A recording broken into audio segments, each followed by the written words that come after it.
You got up this morning, you went to work, you paid something on time, you showed up for somebody, you were probably in church on Sunday. You are functioning, you are faithful, and you're above ground. So let me ask you the question nobody asks people like you. Why does it feel like something in you is in a grave?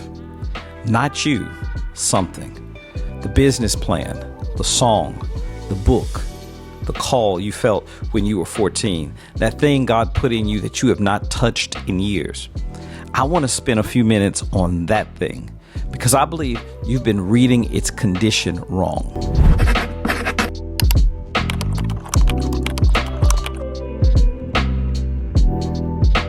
Matthew 25 tells a story.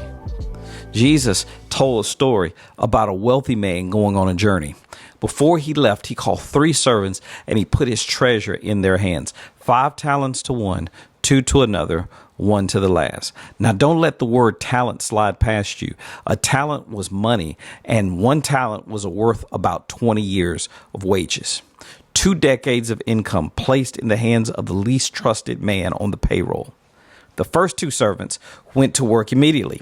They traded, they ventured, they put the treasure in motion, and they multiplied it. But the third servant was afraid. And I need you to hear exactly what he did with his fear, because it's what most of us will do with our fear. He didn't steal the money. He didn't waste it. He didn't run off with it. He protected it. The story says he dug a hole and he buried his master's treasure in the ground. He kept it safe. He kept it dry. He kept it dark. And when the master came home, the servant handed back a clean, complete, perfectly protected gift. And he heard the hardest words in the parable, not because he lost it, but because he kept it. Safe was never the assignment. Now, here's what I want you to see, and most people miss it. Before that servant ever picked up a shovel, listen to what he said. Master, I knew you to be a hard man, and I was afraid. Verse 24 comes before verse 25. The lie about the master came before the hole in the ground. He didn't bury the treasure because he was lazy. He buried it because of what he believed about the one who gave it to him. And somebody watching me right now has done the same math. You believe God is hard. You believe that if you try the thing and fail, you have to stand there and explain the loss. So you did the safe thing, the responsible thing, and you wrapped it up and you put it somewhere dark. And you've been calling that faithfulness. There's a detail in Luke's telling of this story. The servant says he kept the money laid up in a cloth. The Greek word is sodarion. And the only place you meet the word again in the Bible is on the face of the dead. It's a burial cloth. And that's what fear does. Fear doesn't just hide the gift. Fear performs a funeral for it. But now stay with me because this is the whole message. There are 2 things that go down into the dark. A body goes into the ground, wrapped, finished, sealed away. That's a burial.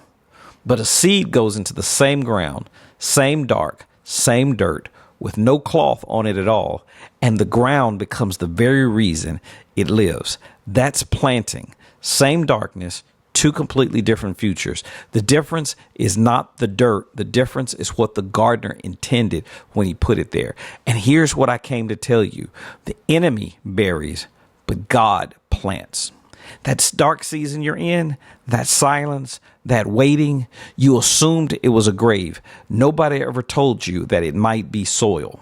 Now, you may not know this about me, but I'm a pastor, but I'm also a chemistry professor. And I have spent my life doing science. So I just don't take this on faith. Let me give you the science. There's a dry lake bed in China where researchers found were lotus seeds that had been lying in the dark for over 1,000 years, 10 centuries, no water, no light, no help. And what did the scientists do? They went and planted them and they grew. 1,000 years in the dark, and the life inside those seeds never surrendered. It just waited on the right conditions. Science has a word for that, and it's not dead. The word is dormant. And the deadline you gave your dream, that was your math, but it was never the seeds. So look at me. That thing the one you stop mentioning, the one that leaks out in tears at strange moments, the one you were sure had died in the dark.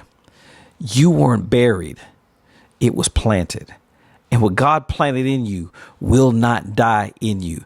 But a seed can't stay in the packet, and the gift can't stay in the cloth. Somewhere fear handed you a shovel and called it wisdom. It is time you put the shovel down. So what do? Here's your first step, and it's free. It takes 5 minutes. On my website, there's a tool called the napkin test. Cloth, named for the burial cloth in Luke. There are 18 honest statements about one gift. And it will show you whether the thing that you're carrying got planted or whether it got a funeral. And it will hand you your first step out of the ground, a step you can take in the very next 72 hours. Go to GlakeHillMinistries.com. The test is on the front page. And if nobody has said this over you in a while, let me be the one. What God planted in you will not die in you. Not this season. Not on my watch. God bless you.